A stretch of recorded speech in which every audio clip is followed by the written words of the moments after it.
Assalamualaikum warahmatullahi wabarakatuh dan salam sejahtera kepada anda semua. Terima kasih kerana bersama saya dalam sesi inspirasi waktu rehat. Pada sesi ini saya ingin berkongsi dengan anda semua berkenaan dengan salah satu suplemen dari Nutrilite, iaitu Lecithin E. Lecithin E. Nampak tak? Ada lecithin, ada vitamin E. Jadi, jom kita mulakan.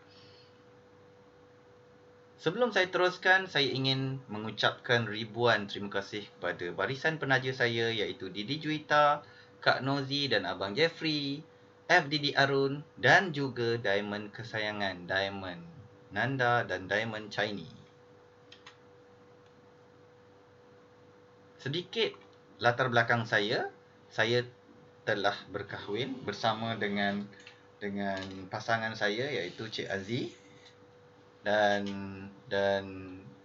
sedikit latar belakang saya merupakan seorang yang pernah bekerja sebagai fotografer, dan saya juga pernah bekerja sebagai trainer di beberapa training fotografi dan training multimedia.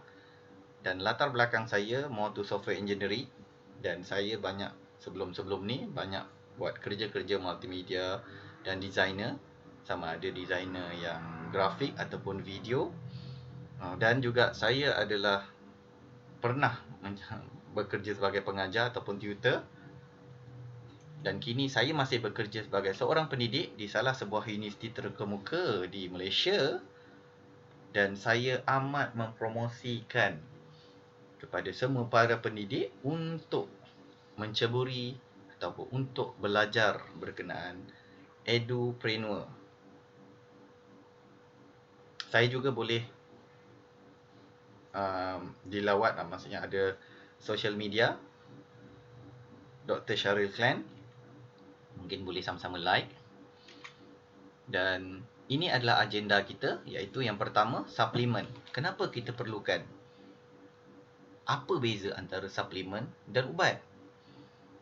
Seterusnya kita akan sentuh tentang lecithin. Apa yang perlu kita faham dengan lecithin ni? Perlu ke? Kemudian kita akan menyentuh tentang vitamin E. Kenapa kita perlukan vitamin E dalam kehidupan? Dan berkenaan dengan sesi demo, insyaAllah pada satu hari nanti saya akan buat satu video dan berkongsi dengan anda semua berkenaan dengan demo lecithin E. Pertama, kita sentuh tentang adakah suplemen itu ubat? Sebenar-benarnya kita perlu betulkan maklumat ini. Suplemen bukanlah ubat. Ini kerana suplemen adalah vitamin-vitamin pembina tubuh yang diperlukan oleh tubuh badan kita. Manakala ubat adalah terdiri daripada bahan-bahan jenis dadah yang asing untuk tubuh badan kita. Tetapi kita kena berhati-hati, ini bukan bermaksud kita tidak perlu makan ubat. Ada keadaan-keadaan tertentu kita memang memerlukan ubat. Tetapi sebenar-benarnya badan kita amat memerlukan suplemen. Sedikit analogi berkenaan dengan suplemen dan ubat ni. Okey, gambar pertama kita dapat lihat rumah terbakar. Selalunya apabila rumah terbakar, kita akan padamkan api itu terlebih dahulu. Selepas api dapat dipadamkan, untuk gambar yang kedua, kita perlu perbaiki rumah tersebut. Kenapa kita perlu perbaiki? Agar rumah tersebut selesa untuk kita didiami, untuk kita duduk. Apa maksudnya? Rumah terbakar itu, bayangkan badan kita sedang sakit. Apabila sakit, kita perlu pastikan ia dipulihkan dalam kadar segera. Kena baik cepat. Sebab itulah kita perlukan ubat. Ubat ni memang dia akan bantu untuk pulihkan cepat. Tetapi apabila ia telah pulih, di situlah yang kita memerlukan suplemen untuk memastikan rumah itu terjaga dengan baik. dan seterusnya selesa untuk digunakan. Sama juga dengan badan kita. Pernah tak kita terfikir selama hidup kita berapa tahun dah hidup ni, pernah tak kita terfikir apa vitamin, apa suplemen yang kita nak bagi pada otak supaya otak boleh bekerja dengan baik? Apa suplemen ataupun vitamin yang baik untuk tulang? Apa suplemen atau vitamin yang baik untuk usus, untuk hati, untuk jantung, dan seterusnya. Semua yang ada dalam badan kita yang selama ini kita tak pernah ambil tahu. Apabila dia sakit, baru kita sibuk nak makan ubat. Dan sampai satu ketika, kita terikat dengan ubat tersebut. Jadi, sebab itulah saya katakan tadi, suplemen sangat kita perlukan dalam kehidupan kita agar kita boleh meminimumkan sekiranya ada sakit. Maksudnya kita boleh minimumkan sakit tu. Okey, saya ingin membawa tentang lemak visceral terlebih dahulu ataupun visceral fat. Dalam badan kita, kita ada lemak badan dan lemak visceral. Lemak visceral ada dalam badan. Lemak badan yang dekat dengan kulit kita ni. Sebab itulah kalau apa kita cubit tu, yang kita cubit tu, kalau kita boleh cubit lah itu lemak badan. Di bawah lemak badan ada muscle. Dan bawah muscle itu lemak visceral di dalam organ-organ kita ataupun di sekitar organ kita. Tengok gambar yang dapat digambarkan di sebelah kanan. Bagaimana keadaan organ yang sihat dan bagaimana pula organ yang dipenuhi dengan lemak visceral. Lemak visceral ni akan mengganggu organ-organ kita bekerja dengan baik. Dahlah kita selama ni tak pernah bagi vitamin-vitamin tertentu untuk mereka bekerja dengan baik. Kononnya kita tak sakit, tetapi sampai satu ketika mereka tak mampu bekerja, sebab itulah mereka sakit. Ini adalah antara gambaran yang boleh digambarkan kepada anda supaya anda menjaga, mengawal visceral fat dalam badan anda. Dalam sesi ini, saya menggunakan Omron Healthcare untuk menunjukkan klasifikasi tahap lemak visceral yang ada dalam badan kita. Okey, dimulakan yang warna hijau 1 hingga 9 itu dikategorikan sebagai normal. 10 hingga 14 dikategorikan tinggi. 15 hingga 30 amat tinggi. Dan ada setengah dalam kalangan yang berkongsi dengan saya untuk kategori 10 dan ke atas, peluang untuk mendapat penyakit 3 serangkai amat tinggi. Maksudnya kalau 15 ke 30 itu lagilah amat tinggi. Dan bila ditanya macam mana kita nak check ni semua, untuk maklumat anda, mesin untuk kita check visceral fat tak ramai tahu. Antara mesin macam saya ada InBody. Dan InBody itu dia boleh, mesin saya itu pun hanya boleh di-check sampai 20 sahaja. Sedangkan sebenarnya kalau kita tengok dari klasifikasi ini, dia boleh kita check, maksudnya dia boleh sampai ke 30.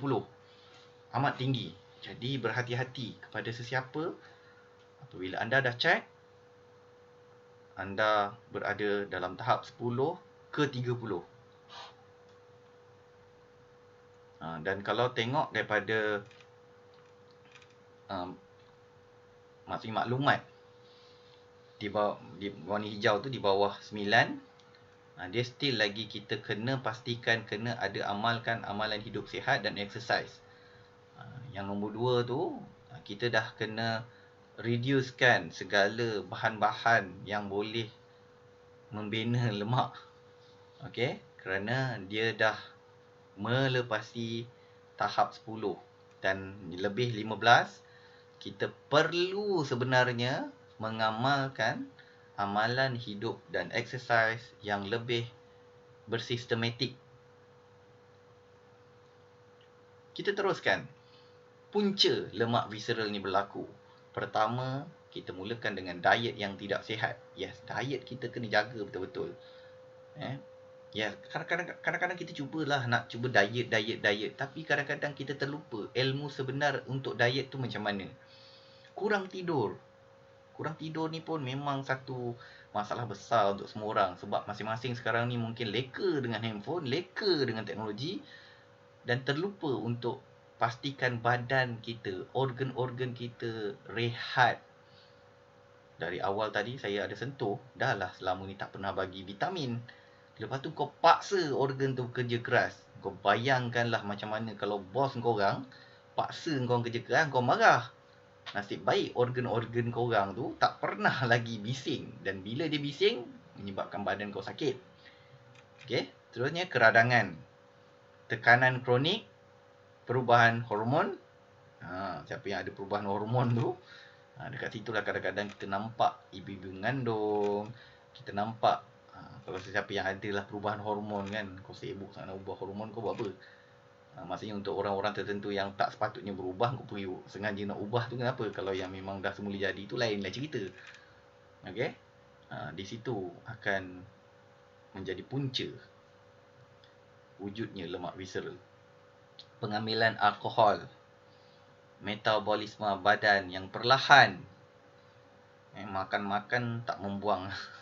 Okey, kurangnya aktiviti fizikal. Itulah sibuk sangat nak duduk, nak kerja senang je kan. At the end, badan bila tak bergerak, kau tahu bila kau sakit. Sebab itulah kita senang cramp, sebab badan kita tak bergerak. Banyakkan bergerak. Merokok. Merokok ni memang satu dah tahu haram, kau buat juga kan. Mengambil produk tembakau, lebih kurang lah macam merokok. Tak tahulah kalau ada cara lain kan, dia makan ke tembakau kan. Okey, dan terakhir faktor genetik. Risiko kesihatan berkaitan dengan visceral fat ni. 3 serangkai tadi termasuk penyakit jantung, kemudian kanser payudara, kemudian diabetes jenis 2. Dan kalau boleh saya kongsikanlah sedikit tentang diabetes ni. Diabetes ni sebenarnya ada 3 jenis diabetes yang pernah saya baca. Jenis 1, jenis 2 dan gestasi, something macam itulah gestasi. Okay? Jenis diabetes 1, diabetes kategori 1 dikenali sebagai penyakit kencing manis yang bergantung kepada penggunaan insulin. Ia biasanya dipanggil sebagai diabetes kanak-kanak kerana penyakit kencing manis kategori ini sering kali bermula pada zaman kanak-kanak. Okay, yang kedua, jenis diabetes 2. Kategori kencing manis yang paling lazim adalah jenis yang kedua. Menyumbang sebanyak 95 kes condition ini dalam kalangan orang dewasa. Diabetes jenis 2 juga dipanggil sebagai diabetes orang dewasa. Diabetes gestasi, kencing manis yang berlaku semasa kehamilan, dipanggil sebagai diabetes gestasi. Ia sering didiagnos semasa pertengahan atau lewat kehamilan. So itu sedikit tentang diabetes. Jadi bila dia cakap tentang diabetes jenis 2, iaitu diabetes orang dewasa. Okey, seterusnya risiko lain, penyakit Alzheimer. Maksudnya memang terlupa. Kanser kolorektal. Okey, tekanan darah tinggi, gangguan pernafasan dan tahap kolesterol yang tidak normal. Tengok Okey, jom kita tengok macam mana kita nak atasi. Saya tak nafikan banyak makan serat dalam diet dapat membantu. Saya tak nafikan. Tidur yang cukup pun juga saya tak nafikan. Tetapi kita kena faham, tidur walaupun cukup dengan keadaan yang tidak baik, iaitu postur badan tak betul, pun tak guna sebenarnya. Bukan tak gunalah, maksudnya membazir lah. Jadi kita perlu tidur yang cukup pada tempat yang sepatutnya. Sebab kadang-kadang kita tidur, tilam kita tu membuatkan badan kita tak, posture badan kita tak betul. Jadi bila posture badan tak betul, organ dalam tu kita tengoklah dia pun tak dapat rehat yang sebaiknya. Cuba tanyalah diri sendiri kan. Sepatutnya organ tu kalau waktu tidur nak berada dalam keadaan yang macam mana. Cuba bayangkan. Kalau badan kita ni kalau tidur tak betul pun rasa sakit, ini kan pula organ dalam badan tu. Menukar makanan karbohidrat ringkas kepada karbohidrat yang kompleks. Kurangkan atau jaga pengambilan gula. Okey, gula ni saya ingin kongsikan sedikit. Daripada apa yang pernah saya baca, gula ni ada 3 jenis gula. Yang pertama, gula manis. Gula manis lah, yang gula standard manis tu lah. Yang kedua adalah gula tak manis. Gula tak manis yang kedua adalah nasi.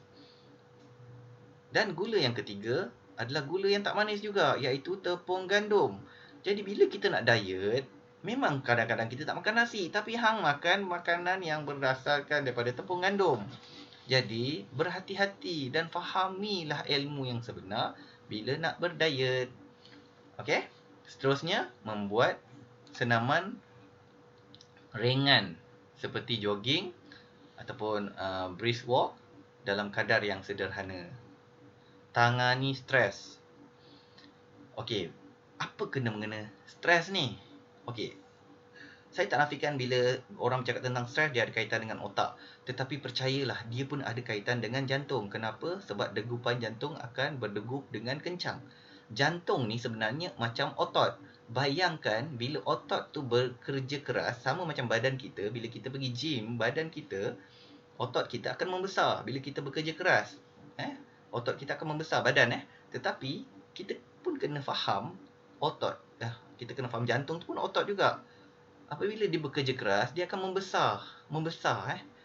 Dia boleh membesar dalam ruang yang tak membesar. Di situ yang menyebabkan macam-macam boleh berlaku. Dan ingat tak, dari awal tadi saya kata, bayangkan kita selama ni tak pernah pun bagi apa-apa suplemen ataupun vitamin pada organ-organ kita. Dan itulah menyebabkan mereka memberontak secara tak langsung. Dan yang terakhir yang ingin saya highlightkan di sini, ambillah suplemen. Suplemen tertentu. Maksudnya janganlah ambil suplemen ikut brand. Ambil ikut ilmu. Ilmu. Maksudnya kenapa kita kena ambil. Berapa banyak kita nak kena ambil. Ini adalah lecithin E. Lecithin E dari Nutrilite. Dan dia ada 2 package, 150 tablet dan 270 tablet. Sedikit tentang lecithin E. Bila kita kata tentang lecithin E, dia adalah lecithin adalah asid lemak dan berfungsi sebagai emulsifier. Dan bila cakap tentang emulsifier ni, kita kena tahu bahawa dia akan membantu mengasingkan minyak dan lemak dan halang daripada dia bercampur dengan bahan-bahan yang lain. Lecithin juga merupakan komponen lemak yang penting diperlukan oleh sel badan kita. Ia boleh didapati di dalam makanan termasuk kacang soya dan kuning telur. Tapi berapa banyak kuning telur kau nak makan satu hari? Okey. Seterusnya, dengan lecithin, ia dapat memelihara sel yang sangat penting untuk mengekalkan tahap ketahanan tubuh menentang penyakit yang dapat merosakkan sel. Soy lecithin merupakan satu formula yang popular sebagai suplemen bagi mengurangkan tahap kolesterol jahat dan kolesterol jahat lah. Sekarang kita nak keluarkan kolesterol jahat tu. Soy lecithin juga meningkatkan tahap HDL yang lebih dikenali sebagai kolesterol baik. Ia juga dapat memberi manfaat kepada pesakit yang sedang dirawat akibat tahap kolesterol yang tinggi. Maksudnya dengan siapa yang ada kolesterol tinggi tu, kau makanlah lecithin apa sahaja yang sumber lecithin tu sangat bagus. Jadi kalau kita tengok manfaat dia, yang pertama, lecithin ni boleh diumpamakan sebagai pembakar yang boleh membakar lemak dalam badan. betul dia boleh membakar lemak Ramadan. Sebab itulah pernah sekali dulu saya pernah ada kongsikan, ada seorang saya punya kawan, dia dah makan suplemen ni, tiba-tiba dia boleh cakap pula, oh najis dia cantik keluar, selama ni susah nak membuang. Yes, dia membantu sebenarnya, betul-betul membantu. Kau makan sebelum tidur, pagi dia flush terbaiknya. Okay, seterusnya menurunkan kolesterol dan meningkatkan kesihatan jantung. Pada masa sama dia dapat bantu jantung. Alhamdulillah.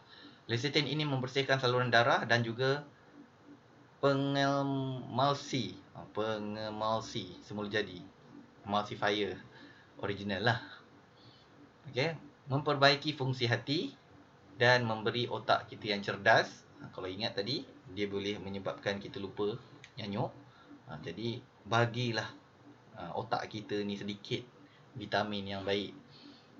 Ia juga dapat mengekalkan kandungan air dalam kulit. Dan best part, sesiapa ibu-ibu yang masih menyusu badan, dia membantu untuk mengelakkan saluran susu daripada tersumbat. Ini sedikitlah maklumat. Penyakit diabetes tak boleh kekurangan lecithin. Lecithin boleh merawat keradangan. Sakit stroke perlu makan lecithin seumur hidup. Siapa yang ada stroke kena makan lecithin seumur hidup.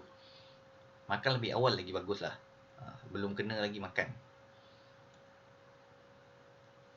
Okey, kita ambil sedikit maklumat tentang vitamin E.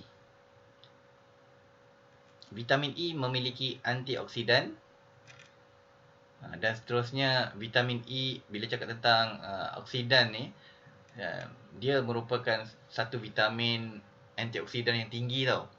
Zat ni berperanan penting untuk melindungi tubuh dari radikal bebas yang dapat merosakkan sel-sel jaringan tubuh. Seterusnya, meningkatkan daya tahan tubuh.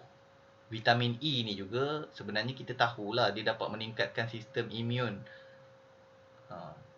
Sampai tubuh kita boleh jadi kuat sikit lah lawan virus dan bakteria penyebab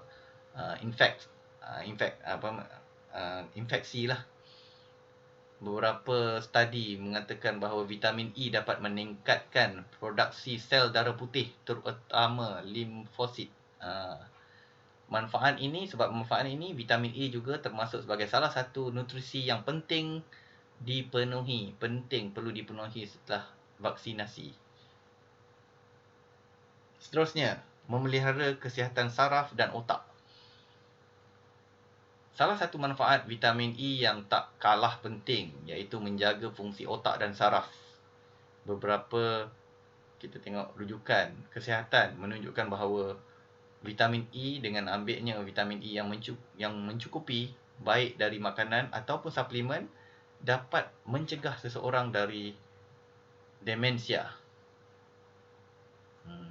Okey, maksudnya dia memberi otak kita sedikit vitamin lah.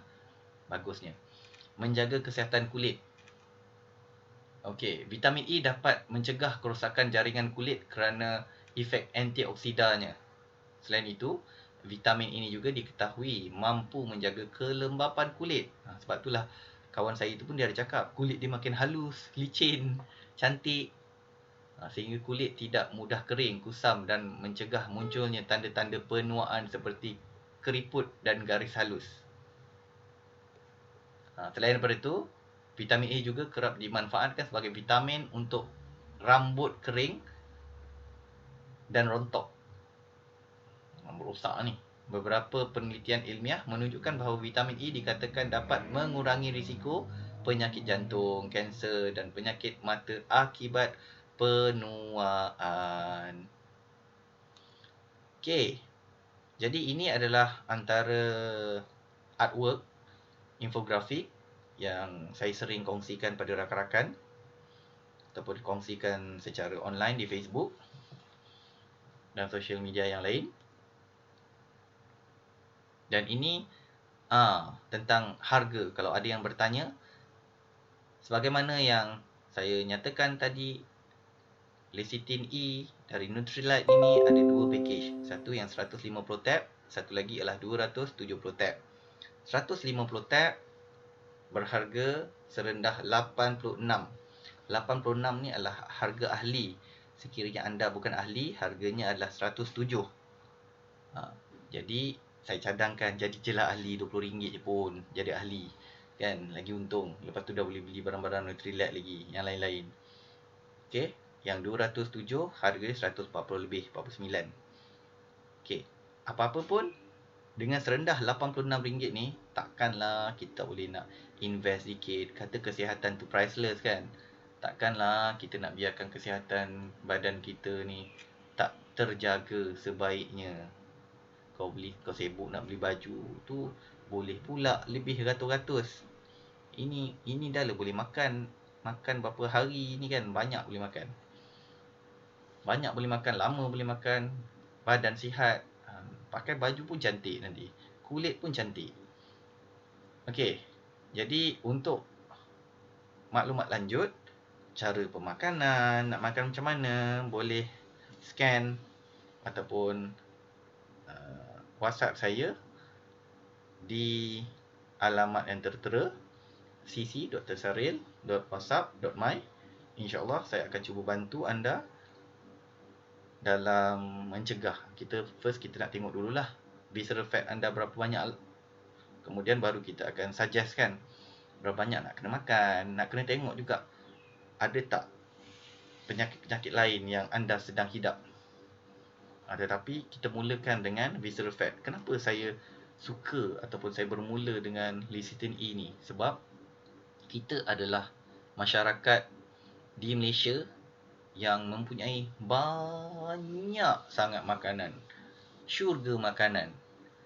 Dengan syurga makanan itu, kita terlupa bahawa makanan-makanan yang diwariskan daripada generasi terdahulu mungkin kurang bersesuaian dengan kehidupan pada zaman sekarang. Zaman dahulu kita tengok dia makan sebegitu sebab mungkin kerja mereka sebegitu. Kerja mereka mungkin membanting tulang, kerja yang boleh mengeluarkan peluh, bergerak banyak. Cuba bayangkan kita dah lah duduk dalam kereta pun berapa jam-jam nak pergi kerja, balik pun berapa jam, duduk kat office pun berapa jam. Jadi kita tak mewarisi kerja mereka, kita tak mewarisi kehidupan mereka. Itu yang membuatkan mungkin kita mudah diserang penyakit. Ditambah pula dengan macam-macam lah lagi udara yang tak kandungan udara tak sihat lah, air yang tak sihat lah. Ini belum cakap tentang air lagi. Okey?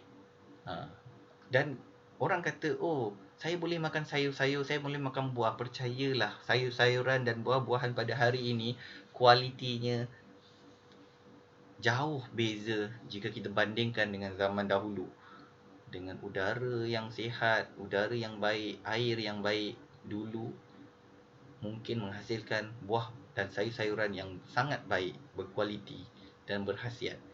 Tetapi pada hari ini, memang kita tahu dia kurang. Saya tak kata dia tak berkhasiat, dia kurang kualiti khasiatnya. Okey. Jadi bolehlah hubungi saya untuk dapatkan maklumat lanjut. InsyaAllah saya akan cuba bantu. Boleh WhatsApp insyaAllah. Okey, boleh scan ataupun pergi ke cc.tersaril.whatsapp.my. Kesihatan kita ni kita perlu jaga. Sebab kalau kita kategorikan betul-betul kesihatan ni sebagai satu benda yang sangat amat berharga, jadi jagalah dari sekarang sebelum ia tidak boleh dijaga lagi. Jagalah dari sekarang. Dari sekarang ni, dari sekarang. Mungkin selama ni kita tak pernah tahu. Sekarang ni at least kita dah ada data, kita dah ada teknologi yang boleh bantu kita. Carilah data tersebut. Jangan takut. Biarkan kita tahu data kesihatan kita agar kita mudah untuk nak rawat apa yang kita perlukan. Jangan terlalu percaya dengan jenama. Oh, nak kurus ni makanlah ni, nak kurus yang makan ni. Sedangkan sebenarnya yang perlu kita tahu adalah ilmu di sebalik segala suplemen yang ada. Okey. Ini adalah antara rujukan-rujukan yang saya telah ambil untuk menghasilkan perkongsian ini. Dan sekiranya ia bermanfaat, saya berharap agar ia dapat dikongsikan dengan lebih ramai lagi. Dan saya juga berharap agar anda semua dapat menjalani kehidupan yang lebih sihat, lebih ceria, lebih gembira, agar kita dapat membantu, membina generasi madani yang lebih hebat pada masa yang akan datang. Jadi dengan itu, saya rasa saya sudahi dengan wabillahi taufiq wal hidayah. Wassalamualaikum warahmatullahi wabarakatuh. Thank you atas perhatian dan sokongan anda semua. Bye-bye.